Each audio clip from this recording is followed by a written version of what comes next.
반드시 있는 것이 갈등이죠. 살아서 숨을 쉬고 생활을 하고 하는 장소에서는 예외 없이 갈등이 발생합니다. 회사에서 일하는 사람들에 대한 조사들도 보면 직장에서 직장을 옮기거나 그만둘 때 무엇 때문에 그만두는가 조사를 해보니 처우에 대한 불만보다 더 큰 원인이 이제 인간 관계 때문이다. 그렇게 이제 조사가 되더라고요. 직장 생활 스트레스의 그 유발 대상자의 압도적 1위가 누구냐? 동료 및 상사와의 관계. 그러니까 일하면서 뭐 영업을 하면서 밖에 사람들 만나서 갈등이 생기는 게 아니라 같이 일하는 내부 사람들과의 관계가 힘들어서 그런 거죠. 저도 어느 회사 이제 뭐 신우회라든지 예배 가서 또 예배 드리고 이러저런 상담을 하다 보면 되게 이제 그 끝나고 기도 제목 나누는 거 보면 이제 속상한 얘기죠. 도저히 못 견디겠다. 회사 그만두겠다. 어떤 분은 한 2년간인가 계속 그 기도 제목을 내놓으면 옆에서 말리고 내놓으면 말리고 그랬는데 결국은 그만두더라고요. 근데 그만두면 이제 또 후회는 하는데 후회하는 걸 알면서도 그만둘 수밖에 없는 그 절박함이 어디에서 나오느냐? 인간 관계가 힘들 때 이제 그런 일들이 생기는 것 같아요. 뭐 이 직장이 그러면 또 우리의 삶을 평생 보내는 가정은 어떤가요? 가정 안에서는 아무런 갈등이 없이 화평하게 지냈으면 좋겠는데 가족 관계 속에서 참 많이 갈등이 일어나죠. 통계를 보면 그 명절 직후에 이혼 신청이 급증한다고 그래요. 왜 그럴까요? 평소보다 15에서 한 20% 정도가 명절 끝난 다음에 이혼 신청을 한다고 그러는데 뭐 굳이 설명드리지 않아도 명절이라고 하는 것이 기다려지기도 하지만 점점 나이가 먹어가면서 이제 그런 부분들이 또 긴장이 되고 젊은 사람들도 역시 마찬가지죠. 절대 안 해야 될 이야기들 있잖아요. 뭐 결혼에 대한 거, 출산에 대한 거, 뭐 이런 얘기, 뭐 그런 얘기 이제 듣기 싫으면 안 가고. 그래서 이런 부분들이 가족 안에서도 늘 일어나는 일상생활들이죠. 뭐 그러면 교회는 어떨까요? 이제 성령 충만한 교회는 다 사랑으로 싹 녹아져서 이제 아무런 갈등이 없어야 될 텐데 성령 충만했던 그 사도행전에 나오는 초대 예루살렘 교회도요. 교회가 부흥하자마자 첫 번째 나타난 것이 갈등이었죠. 헬라파 과부, 히브리파 과부. 서로 이 갈등 때문에 교회가 사실은 헬라파 교회, 히브리파 교회가 두 쪽 나게 생겼던 일이 있어요. 사도들이 그 문제들을 이제 해결해 나가고 어떻게 해결해 나갔냐라고 하는 것도 중요하지만 성령 충만한 여러분 한번 생각해 보세요. 초대 교회가 어떤 교회냐면 예수님 우리는 지금 이 말씀을 통해서 예수님의 말씀을 접하지만 그분들은 육신의 눈으로 예수님을 보고 만지고 예수님의 부활 승천을 친히 목격했던 사람이 수백 명이에요. 그런 사람들이 모여가지고 또 오순절 성령 강림의 역사를 온몸으로 체험한 그 교인들이 태반인 교회에서 먹을 거 나눠주는 문제로 갈등이 생겨가지고 교회가 두 쪽 나게 생겼다. 거기다가 또 거기를 목회하시는 목사님이 누구세요? 베드로 목사님, 야고보 목사님, 요한 목사님 이런 목사님들이 교인 신방들 편파적으로 했다고 욕먹고 있어요. 그래서 저도 많은 위로를 받죠. 내가 목회할 때 욕을 먹는 게 당연하다, 안 먹는 게 당연하다. 베드로 사도도 욕 먹고 있는데 내가 뭐라고 욕을 안 먹고 그냥 당연한 건데 기분은 안 좋죠. 사도들도 많이 힘들었을 거예요. 그러나 그거를 어떻게 관리를 했느냐, 너희들 이렇게 쓸데없는 생각을 하냐 이게 아니라 이 문제를 해결하기 위해서는 우리 시스템이 필요하다. 그래가지고 직분제도가 그래서 생긴 거죠. 오늘 이 고린도 교회 역시 예외가 아닙니다. 오늘 고린도 전서 10장 31절에서 11장 1절까지를 봤는데 성경을 연구하시는 분들이 이 고린도 교회가 여러모로 한국 교회랑 유사점이 참 많다 이런 얘기들을 하셔요. 아까 말씀드린 예루살렘 교회는 조금 고린도 교회랑 다른 게 예루살렘이잖아요. 그러니까 그들은 모세의 율법을 아는 사람들이었어요. 모세의 율법을 알고 선지자들의 글을 접했고 말씀을 들었는데 이제 예수가 과연 메시아냐 이제 이 부분에서 갈등이 일어난 것이기 때문에 신앙생활을 할 때 그들의 삶의 문화에 있어서는 큰 차이가 없었죠. 뭐 할례에 대한 문제라든지 안식일에 대한 문제라든지 심지어 식사할 때 먹어야 되는 거 안 먹어야 되는 거 이제 이런 부분들에 대해서는 공감대가 다 이루어지고 있었어요. 물론 이제 복음이 확장되면서 유대 율법의 전통을 우리가 어떻게 할 것이냐 이게 이제 갈등이 시작됐지만 그것도 복음이 확장되면서 비유대 문화권으로 가면서 이제 생겨난 문제인데 고린도 교회는 그 정도가 아니라 모세 율법을 아예 모르는 동네예요. 그리고 아예 민족이 틀리잖아요. 이스라엘 땅이 아니라 물론 그때 당시는 다 로마가 지배하고 있는 시대였지만 그 팔레스틴 문화권이 아니라 여기는 그리스 헬라 문화권이란 말이죠. 고린도는 지금 그 아테네에서 차 몰고 가면 한 1시간쯤 가면은 있는 도시예요. 지금도 상업도시이긴 하지만 그때 당시에는 아테네보다 훨씬 더, 지금은 이제 그리스의 수도가 아테네여서 아테네가 더 큰 것 같지만 고린도가 항구 도시였고 또 한쪽은 갱그레아라고 하는 항구가 있고 이쪽은 고린도 항구가 있고 그래서 이 고린도와 갱그레아를 이어주는 이 육로도 있었고 굉장히 많은 이제 이 경제가 이제 집중되고 있는 지역이 고린도 교회죠. 그러니까 고린도 교회가 이제 상업적으로 발달하다 보면 그때 당시에 뭐 거기에서 먹는 것 또 이 문화 이런 것 자체가 뭐 이스라엘에서 모세 율법 이런 거는 전혀 생각 없이 굉장히 개방적이고 뭔가 많은 돈이 있고 그래서 이 고린도 교회에서는 이제 뭐가 문제였냐면 복음이 들어와서 예수는 믿었는데 그들의 삶이 유대 문화와 너무 다른 거죠. 달라도. 그러다 보니까 이제 여러 가지 이슈들이 있었어요. 우리나라랑 비슷하다라고 하는 점이 이제 거기가 또 고린도 교인들이 믿으면 또 화끈하게 믿어가지고 막 은사, 방언 뭐 이런 것도 많고 우리나라도 그렇잖아요. 우리나라도 복음이 들어올 때 뭐 기독교와는 전혀 관계가 없는 이런 바탕 속에 복음이 들어왔단 말이에요. 그러니까 뭐 제사에 대한 문제라든지 뭐 여러 가지 우리의 그 생활 습관에서 부딪히는 문제들이 꽤 많이 있었어요. 이런 부분들에 대한 여러 가지 갈등들이 있고 또 우리가 이제 짧은 시간 안에 경제가 막 성장을 하다 보니까 여러 가지 그 어떤 사회 문화적인 요소들이 우리와 부딪히는 것들이 많이 있죠. 또 한국 교회가 짧은 시간 안에 예수 믿으면서 또 화끈하게 믿어가지고 뭐 은사가 강력하게 나타나고 이제 이러다 보니까 고린도 교회하고 한국 교회하고 이제 비슷한 성향들을 이렇게 비교하면서 설명하시는 분들이 많아요. 이 고린도 교회에 지금 생긴 오늘 이 고린도전서 10장 31절에 생긴 문제만 해도 그렇죠. 먹든지 마시든지 무엇을 하든지 다 하나님의 영광을 위하여 하라 그러는데 지금 먹는 문제, 마시는 문제, 또 나를 지키는 문제 이게 그들 안에서 심각한 문제였어요. 먹는 거 하나를 예를 들자면 시장에 가가지고 고기를 한 덩어리 사다가 오늘은 좀 스테이크 먹자 이제 이랬는데 아니 그거 저기 신전에서 제사 지내고 온 건데요. 그런 거 먹으면 우리 안 되는데요. 이거 신전에서 제사 지내는 게 큰 문제야. 우리 믿음으로 먹을 수 있어. 그래도 그렇지 그건 안 됩니다. 뭐 이런 걸 가지고 지금 이 고기를 먹어야 되느냐 말아야 되느냐 그 우상 숭배하고 나오는 음식을 우리가 왜 먹습니까? 우리도 뭐 비슷한 문제를 가지고 뭐 제사 요즘은 이제 그런 얘기 하시는 분들은 많이 없는 것 같아요. 뭐 제사상 차려진 음식을 먹어야 되냐 말아야 되냐 뭐 제사 자체에 대한 또 문제도 있고 여러 가지 이런 논쟁들이 있어서 해야 되느냐 말아야 되느냐 심각한 갈등이 있고 이 고린도 교회 안에서 이걸로 뭐 또 누구한테 세례를 받았냐 뭐 이거 가지고도 문제가 되고 여러 가지 많은 문제들이 있었던 교회인 거죠.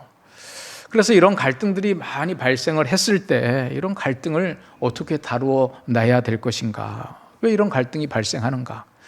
이 성령 충만하면 이런 갈등들이 좀 생기지 않아야 되는데 심지어 이 교회 안에도 이런 많은 갈등이 발생하잖아요.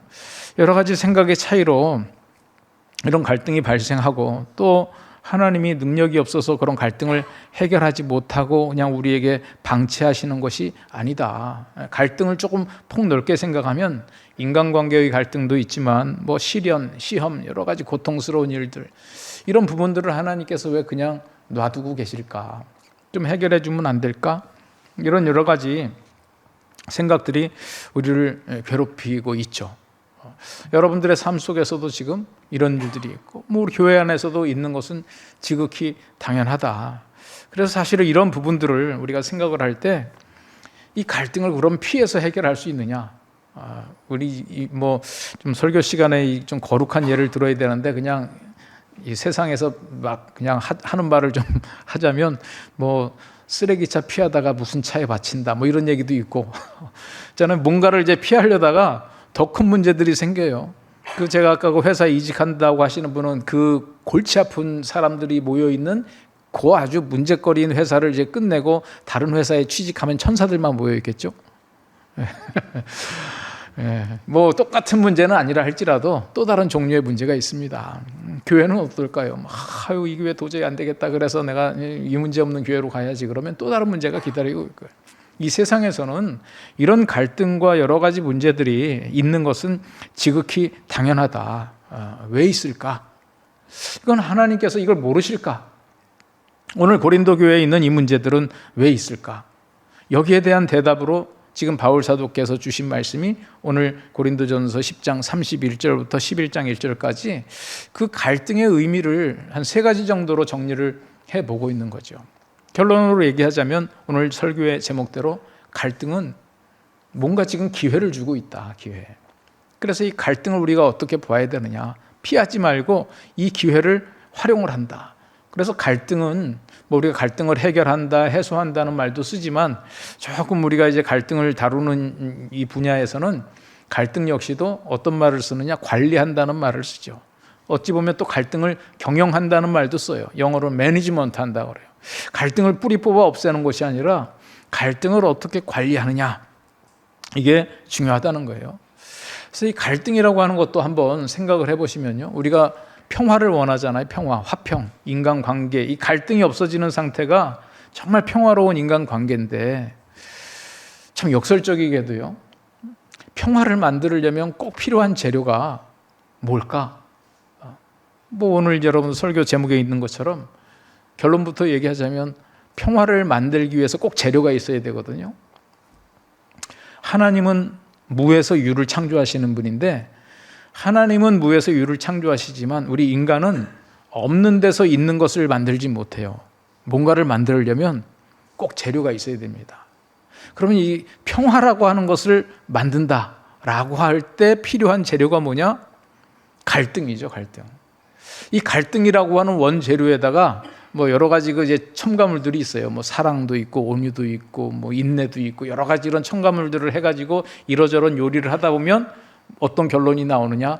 화평이라고 하는 결론. 화평, 평강, 평안 이런 결론이 나오죠. 이거를 성경에서 만든다 이렇게 표현을 했어요.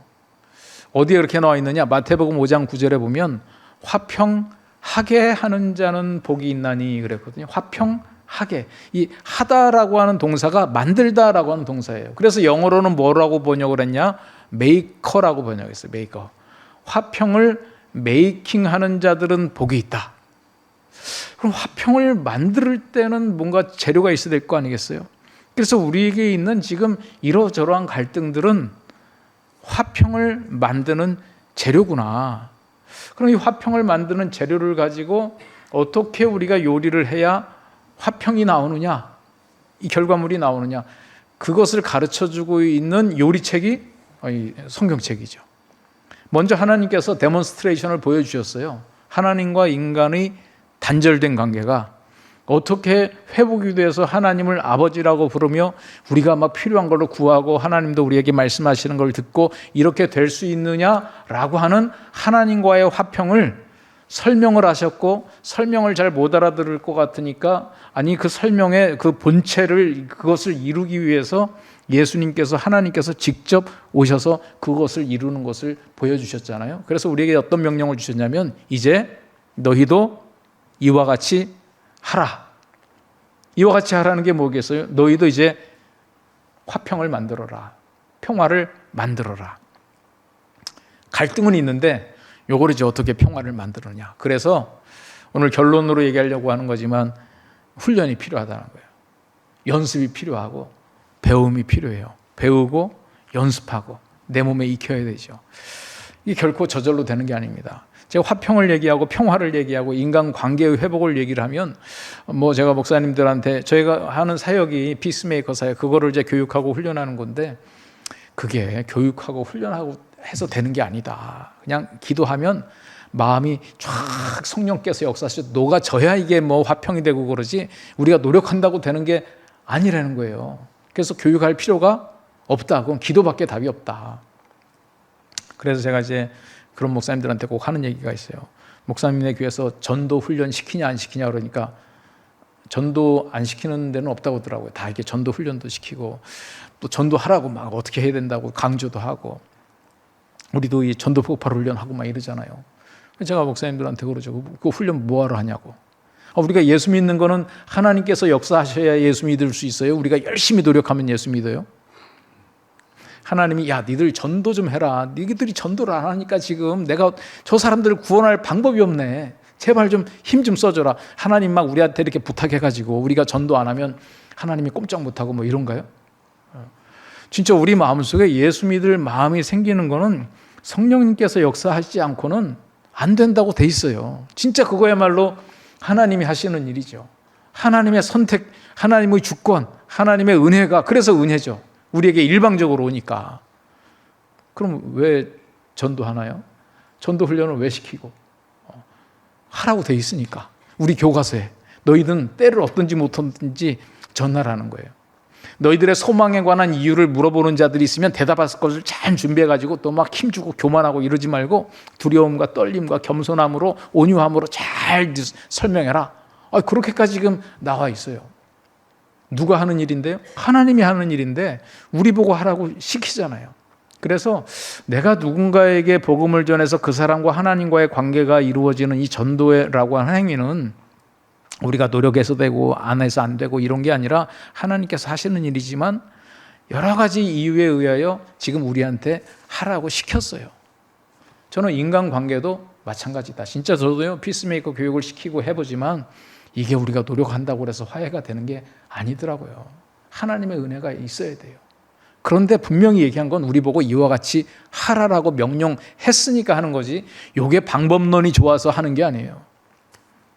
그래서 제가 이제 말씀드리는 거는 전도도 훈련해야 되고 하나님과의 관계도. 그래서 우리가 하나님의 음성 듣는 거, 또 이 성경을 보면서 하나님의 뜻을 어떻게 묵상해야 되는가, 기도는 어떻게 해야 되는가, 하나님과의 회복된 관계가 또 어떻게 풍성해지는가를 막 교육받고 훈련하잖아요.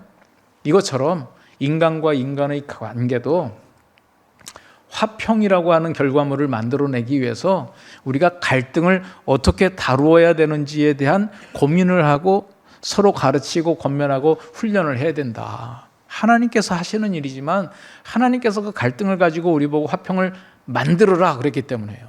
그래서 이렇게 화평을 만들어가는 자들은 복이 있는데 마태복음 5장 9절에 어떤 복이냐면 하나님의 아들이라 일컬음을 받는 복이라는 거예요. 화평을 만들어내는 존재는 하나님밖에 없어요. 이 세상에 화평을 만들어내겠다고 열심히 힘쓰는 사람들이 있어요. 보니까 트럼프 대통령 같은 경우도 자기한테 노벨 평화상 안 준다고 내가 노벨 평화상 받아야 된다 이 얘기를 많이 하신 분이거든요. 근데 그분이 지금 전쟁을 일으켰는데 전쟁을 왜 일으켰어요? 그분의 얘기에 따르면 평화를 위해서 전쟁을 하는 거예요. 정의를 위해서 하는 거고요. 그러니까 이 세상에 예를 들면 로마 시대에 우리가 평화의 시대라고 하는 팍스 로마나 시대가 있습니다. 아주 오현재 아주 훌륭한 황제들이 만들어냈던 한 200여 년간의 평화의 시대가 있어요. 그때 기독교인들이 다 순교당한 거예요. 평화의 로마의 시대에 기독교인들의 순교의 피가 흘렀다. 그게 평화의 겉모습이에요. 속은 피를 흘리고 있는데. 그러니까 이 땅에 과연 진정한 평화를 만들어낼 인간이 있는가? 없죠. 그래서 평화를 만들어내는 사람을 보면 뭐라고 그러냐? 야, 쟤들은 하나님의 아들인가 봐. 이런 얘기를 듣는다는 거예요. 이 세상에서 만들지 못하는 그 평화를 우리 보고 만들으라고 그러는 거죠. 이 하나님의 아들이라고 일컬음을 받는다는 건 내가 예수 믿고 나는 천국 간다라고 하는 오늘 밤 죽어도 나는 천국 간다라고 하는 구원의 확신과 차원이 좀 다른 거예요. 내가 예수 그리스도를 믿고 구원받는 확신이 있는 것 이것이 다른 사람에게 권위가 되지 못해요. 나는 예수 믿어. 그런데 야 너나 잘 믿어. 이런 얘기가 나오는 거는 내 말에 권위가 없죠. 왜 권위가 없어요? 인정을 안 해주니까. 너 사는 꼴을 보니까 뭐 너나 나나 뭐 별별 다를 바 없는데 너처럼 사느니 난 교회 안 나가고 더 행복해질 수 있어. 뭐 이런 얘기를 하게 되잖아요.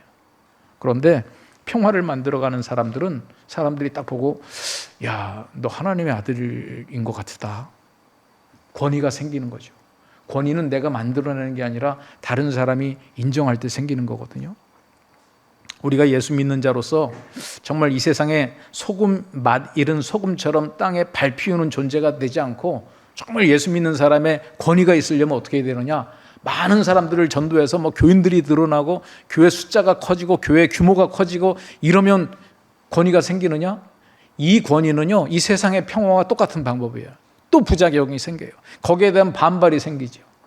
진정한 권위는 우리가 힘으로 생기는 게 아니라 정말 우리의 삶으로 인해서 갈등을 화평으로 바꾸어내는 우리의 역할을 볼 때 사람들이 야, 저 사람 무서운 사람이네.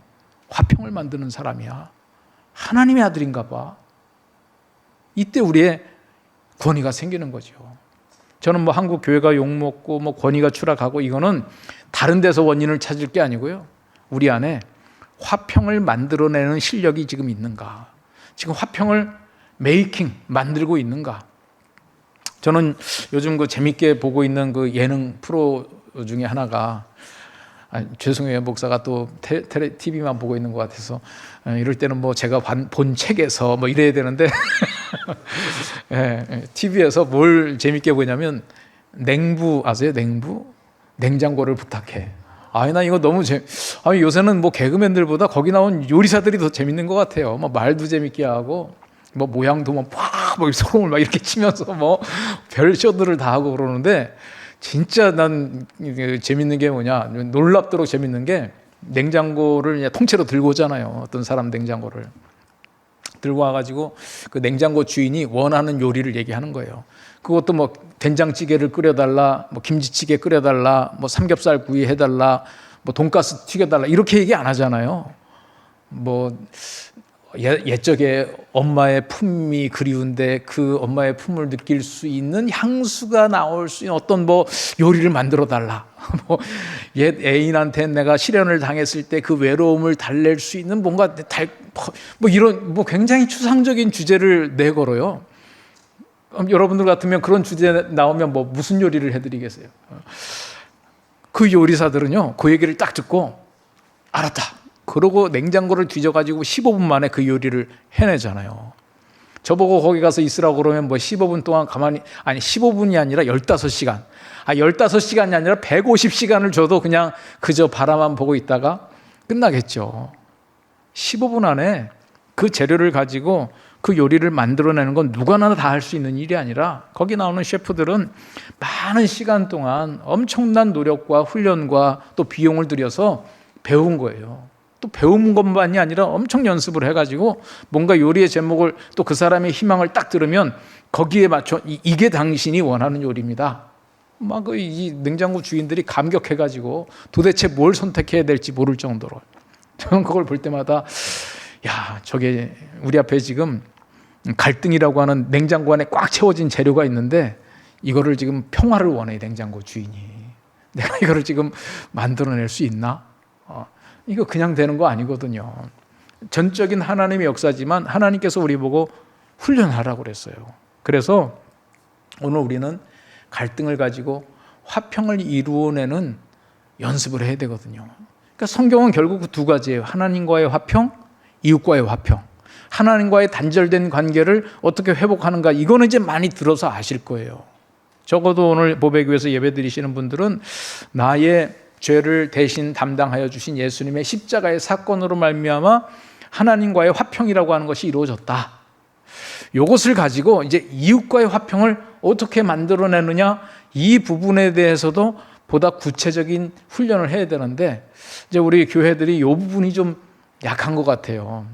안 하는 게 아니고 하는데 조금 추상적으로 하고 그냥 열심히 하세요 이렇게 던져주기만 하고 그러니까 그게 이제 우리 피스메이커 사역이 거기에서 이제 할 일이 생기는 거죠. 그래서 어떻게 우리가 인간관계를 회복하고 또 우리의 문제들을 어떻게 다뤄나가느냐, 요거를 성경적인 원리에 근거해서 가르쳐주고 좀 연습해보고 그러나 우리도 강조하는 건 뭐예요? 그거는 하나님께서 하시는 일이지만 우리는 이런 연습들을 해보자. 예수님, 하나님과 인간의 관계가 어떻게 회복되었는지를 보고 그 메커니즘을 나와 이웃 사이에다가 그대로 한번 적용해보는 훈련을 하는 거예요. 이 훈련을 막 하다 보면 이거를 이제 성화라고 그러죠. 그리고 다른 사람들이 그 성화의 과정을 가고 있는 우리를 보고 야, 하나님의 아들 같아 라고 불러주기 시작하는 거예요. 오늘 우리가 이게 필요한 거죠. 가장 이제 시작이 뭐냐? 그럼 갈등이라는 것을 우리가 어떻게 봐야 되느냐? 기회로 보자. 오늘 본문에는 그 세 가지 기회를 말씀하고 있습니다. 첫 번째가 하나님을 영화롭게 하는 기회죠. 너희가 먹든지 마시든지 무엇을 하든지 다 하나님의 영광을 위하여 하라. 하나님의 영광을 위하여 하라. 어떻게 하면 하나님을 기쁘시게 하고 영화롭게 할 수 있을까? 갈등의 국면에서 나와 너의 문제에 집착할 게 아니라 하나님이 계신다. 하나님 앞에서. 이것은 하나님께서 분명히 알고 계시는데요. 여러분들의 일상생활에서 벌어지는 자그마한 갈등들을 우린 피스메이커 교육을 할 때 뭐 큰 갈등 무슨 뭐 우리의 어떤 지금 뭐 정치적인 이슈 이런 거를 가지고 오라고 하지 않고 그건 해결을 못하거나 다루지 말자는 게 아니라 연습을 할 때는요. 자그만 거 갖고 연습을 해야 되거든요. 그리고 또 자그만 사건이 중요해요. 뭐 갈등 사례 가지고 오라면 뭐 양말 뒤집어 놓는 거 이런 얘기들 하시더라고요. 그 양말을 왜 헐가닥 뒤집어 놓냐 이거야. 좀 똑바로 벗어놓지. 그래서 저는 하는 얘기가 아니 양말을 이렇게 위에서부터 잡아서 이렇게 벗다 보면 뒤집어지는 게 자연스러운 건데 왜 자꾸 인위적으로 벗으라고 그러냐. 양말을 자연스럽게 벗다 보면 헐가닥 뒤집어지는데 그게 뭐가 문제인가. 그랬더니 뭐 그게 아니라고 뭐 그건 또 누가 뒤집냐고 그러면서 하여튼 그거 가지고 여러분 요거 가지고 뭐 우리 또 신혼부부들 교육할 때 보면 뭐 치약 얘기 많이 하더라고요. 밑에서부터 짜냐 가운데서부터 짜냐 뭐 이런 얘기도 하고 뭐 여러 가지 이런 소소한 갈등들이 있어요. 저희 집에서는 이제 변기 뚜껑 사건이 좀 있었는데 변기 뚜껑을 이제 덮어놔야 되느냐 열어놔야 되느냐 이제 저는 개방화 시대 모든 거를 이렇게 열어놓고 있으면 이게 이제 더러워지는 것도 금방 발견하고 있잖아요. 청소도 빨리 하고 그래요. 근데 자꾸 내려놓으라는 거예요. 그래서 왜 그러냐더니 뭐 밤에 화장실 가다가 황당한 일이 생겼대나 뭐 아니 그걸 확인하고 앉아야지 왜 그걸 그래서 제가 보니까 진리가 다수결에 있지 않다는 걸 깨달았어요. 왜냐하면 저희 집에 뭐 숫자가 여성들이 압도적인데 투표를 해봐야 이 진리대로 투표가 안 되더라고요. 그래서 그러니까 뭐 이런 그 사소한 문제인 것 같은데 이런 문제 가지고 티격태격하고 뭐 이런 거에 약간 뭐 우스운 얘기들이긴 하지만 이런 사소한 불편함은 하나님께서 아실까요? 모르실까요? 그래서 여러분들의 성경책에는 어떻게 나와 있는지 모르겠는데 제 성경책에는 한 참새 한 마리 떨어지는 걸 하나님이 결제하신대요. 그리고 머리카락 숫자를 파악하고 계신다는 얘기가 있더라고요. 네 머리카락 숫자를. 저한테 엄청난 위로가 돼요. 지금 제 머리카락 숫자가 원래 이렇지 않았어요. 짧은 시간 안에 급격한 변화가 일어나는 걸 알고 계신다. 아시는구나. 그럼 제가 아까 뭐 양말이라든지 뭐 치약 짜는 사건 뭐 이거 가지고 우리 또 오늘 집사님 한 분은요 슬리퍼 사건이 있어서 슬리퍼 화장실에서 욕실 겸 화장실인데 이제 거기는 물을 이렇게 막 이제 튀겨가면서 하니까 슬리퍼를 사용하는데 이 아들놈이 꼭 슬리퍼를 신고 나올 때 그냥 아무렇게나 놓고 와가지고 자기가 이제 신으려다 보면 물이 철퍼덕하고 있고 이렇다는 거예요. 양말이 젖고. 그래서 좀 똑바로 놓으라고 그랬더니 그걸 왜 자기한테 얘기하냐고 신는 사람이 확인해야지. 자기는 그 컴플레인 안 한다. 들어갈 때 내가 확인하고 대신 나올 때 나는 그냥 내 맘대로 하고 나온다. 그러면 아들의 주장은요. 슬리퍼는 신는 사람이 확인해야 되느냐 신을 벗어놓은 사람이 정리를 해야 되느냐. 얘기를 듣고 보면 사실 두 가지가 똑같은 가치예요. 화장실을 이용할 사람을 배려해야 되느냐 이용한 사람을 배려해야 되느냐. 그렇잖아요. 그러니까 이러한 사소한 갈등을 가지고 티격태격 하는데 이 갈등 상황을 하나님이 알고 계신다. 저는 그래서 무슨 얘기를 하냐면 이게 코람데오 정신이 필요하다. 하나님 앞에서 우리가 부부싸움을 해도 하나님 앞에서고요. 자녀를 막 호통치고 그래도 하나님 앞에서고 우리 삶의 상황이 하나님 앞에서 지금 벌어지고 있다 이거예요. 그러면 이 갈등은 어떤 기회가 되느냐? 하나님 앞에서. 하나님께서 지금 그걸 가지고 야, 나 기분 좋게 좀 한번 해봐. 내가 너희들 이 갈등을 해결하는 모습을 보고 좀 자랑 좀 하고 싶어. 하나님을 영화롭게 하고 하나님을 기쁘시게 하고 우리는 그 문제를 해결하고 하나님으로 인하여 이 문제가 해결됐다고 감사하고 그래서 갈등이라고 하는 것은 어떤 기회가 되느냐? 하나님을 자랑스럽게 만들고 하나님을 자랑할 수 있는 기회가 되고 하나님이 기뻐하실 수 있는 기회가 된다. 우리의 자그마한 일상생활. 그래서 지금 여기에서 얘기하는 것도 그 고기를 먹어라, 먹지 마라, 뭐 마실 걸 마셔라, 마시지 마라가 아니라 너희들 하나님의 관점에서 한번 생각해보라. 사실은 이 말이 좀 어렵죠. 지금 먹어라, 먹지 마라 이렇게 얘기하면 좋겠는데 하나님 보시기에 이거 어떻게 해야 되지? 제가 그 생각을 한번 해본 게요. 이 열왕기에 보면 나아만 장군 얘기가 나와요. 나아만이 나병에 걸렸잖아요. 그래서 와가지고 나병을 고쳤어요. 그래서 고치고 돌아갈 때 엘리사한테 뭐라고 그랬냐면, 이거 보니까 당신의 하나님이 정말 위대하다. 하나님밖에 없다. 내가 이제 앞으로 하나님만을 섬기겠다. 그런데 내가 돌아가면 그 아람 왕, 자기는 왕을 보필해서 하는 임무가 뭐냐면 신전에 가가지고 왕이 제사를 지낸다는 거예요. 그러니까 왕이 절할 때 내가 옆에서 부축해가지고, 성경 보시면 있어요. 열왕기하에 부축해가지고 이렇게 하다 보면 내가 절을 하게 된다는 거예요. 요 경우는 봐줄 수 있냐? 이걸 물어본 거예요. 그랬더니 대답을 뭐라고 그랬어요? 평안히 가라. 하란 얘기예요. 말란 얘기예요. 참 내가 그걸 보면서 난 글쎄 그분도 천국 가면 와 있겠죠? 나아만 장군 만나면 물어보려고 그래요. 그거 했나 안 했나? 여기 먹든지 마시든지 무엇을 하든지 하나님의 영광을 하라. 먹었나? 안 먹었나? 우리는 정답을 찾으려고 그래요. 근데 바울 사도는 그게 중요한 게 아니라는 거예요. 이 문제를 네가 하나님 앞에서 고민하고 있느냐? 지금 그걸 얘기하는 거죠. 그래서 우리가 지금 갈등 상황이 됐을 때 잊어버리기 쉬운 게 하나님이에요. 왜냐하면 그놈이 내 속을 뒤집어 놓으니까 저 인간을 내가 진짜 막 이러면서 그 인간을 바라보고 내 가슴을 그냥 쥐어뜯고 정말 어려워하고 있는데 하나님을 잊어버릴 수 있다. 하나님 잊어버리지 마라. 갈등은요, 하나님을 기쁘시게 할 수 있는 소중한 기회고, 두 번째가 다른 사람을 섬기는 기회가 된다는 거예요. 33절 말씀 보면 나와 같이 모든 일에 모든 사람을 기쁘게 하여 나의 유익을 구치 아니하고 많은 사람의 유익을 구하여 저희로 구원을 얻게 하라. 갈등을 통해서 뭘 할 수 있느냐? 그 사람을 섬길 수 있다는 거죠. 그러기 위해서 필요한 게 나의 유익을 구치 않아야 된다는 거예요. 여러분, 문제 해결은 내 유익을 구하다가 지금 다 생기는 거잖아요. 개인 간의 싸움도 그렇고 동네 애들이 놀이터에서 싸우는 것도 그렇고 지금 국제 간의 전쟁도 다 뭐 때문에 그래요? 자기의 유익을 놓고 싸우다 보니까 이 전쟁밖에 안 나는 거예요. 폭력밖에 없고 부딪힘밖에 없죠. 그런데 갈등 상황을 통해서 그래 누가 힘이 세냐, 힘 약한 놈 그냥 해서 뺏어라 이게 아니라 요건 어떤 기회냐? 너의 유익을 내려놓을 수 있는 기회다. 요것이 왜 중요하냐? 그래서 궁극적으로 그 사람에게 하나님의 관계를 회복시켜 줄 수 있다는 거예요. 전도한다는 거죠, 전도. 그래서 여러분들이 사실 우리가 전도 대상자, 우리가 복음 전도 포괄 훈련하면서도 전도 대상자를 찾는데 이제 누구를 찾아요? 전화할 만한 사람, 내가 얘기하면 만나줄 만한 사람, 관계가 좋은 사람, 이제 이런 사람들을 찾아가는 거잖아요. 그런데 정말 우리가 전도 대상자, 궁극적으로 삼아야 될 사람들은 누굴까요? 왼수들, 이 왼수. 상종하기도 싫어. 전화도 진짜 그러면 생각하면 내가 밥맛이 떨어져. 그런데 그 갈등을 직면해가지고 만약에 이 관계를 회복하면요, 그 다음 복음 전하는 거는 뭐 아주 쉽다고 얘기하면 힘들겠지만 그 관계를 해결했으면 그 관계를 통해서 우리가 뭘 전할 수 있어요? 복음을 전할 수 있다 이거예요. 그러니까 우리가 서로 어려운 관계가 있을 때 이 관계 지금 전도하라고 지금 일이 꼬였구나. 요거 한번 풀어보자. 그럴 때 뭘 해야 되느냐? 나의 유익을 굳지 않는 훈련을 해야 된다. 세 번째가 그리스도를 닮아 성장하고 성숙하는 기회죠. 이게 11장 1절의 말씀이에요. 내가 그리스도를 본받는 자 된 것 같이 너희는 나를 본받는 자가 되라.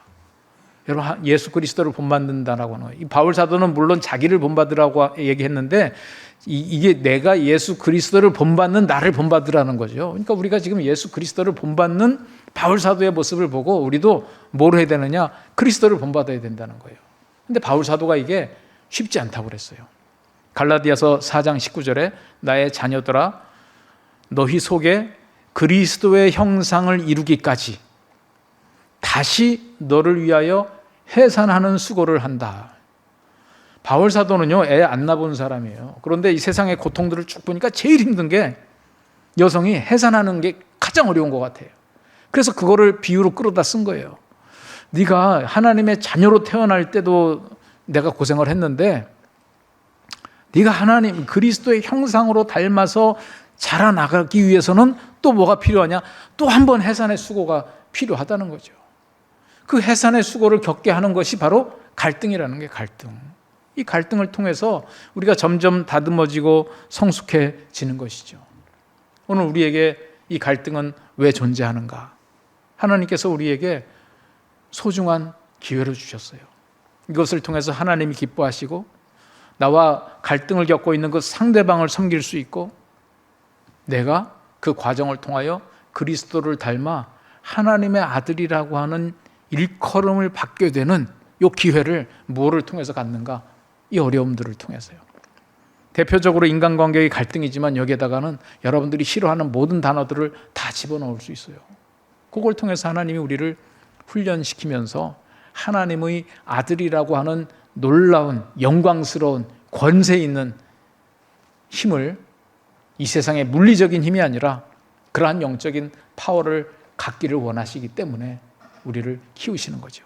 저는 그래서 종종 그리스도인들은 갈등관리 주식회사 전문 경영인이다 이런 얘기 하거든요. 하나님께서 우리에게 갈등을 맡겨주셨잖아요. 이거를 잘 경영해가지고 이제 화평이라고 하는 생산물을 막 만들어내야 되는데 여러분들은 여러분들의 회사가 큰 회사였으면 좋겠어요? 조그만 회사면 좋겠어요? 벌써 이제 눈치 있는 분들은 그냥 저는 구멍가게도 괜찮아요. 그냥 조그만 거 할래요. 그래도 한번 하시려면 좀 큰 회사 하셔야죠. 회사가 크다는 거는 갈등이 종류도 많고요. 규모도 크고.